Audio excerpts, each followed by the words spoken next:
Srácok! Szevasztok! Itt vagyok egy erdőben, igaz? Igen. Itt van egy ház, nem? Uh-huh. Itt világít, nem baj, ez ilyen segítség, nem? Igen. Hogy erősítsen a fény.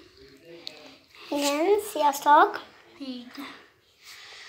Most valamiben vagyunk. Nem Igen. tudom. Itt van ez a szar, vagy mi ez?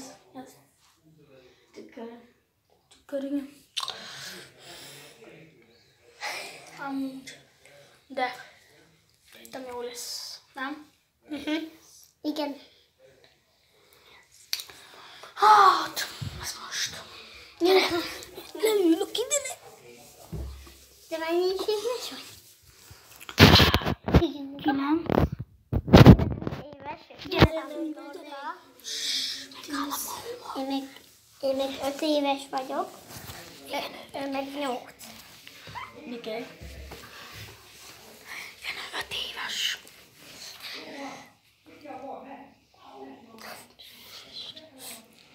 Sziasztok! Mink egy erdőben vagyunk. Csak ez egy ház, igaz? Igen, egy házba lakunk. Az ilyen sötétben. Móri. Nincs itt villany, meg ilyenek. Csak itt van ez a... Itt egy szar. Fény, meg van. Mert magától bekapcsolta.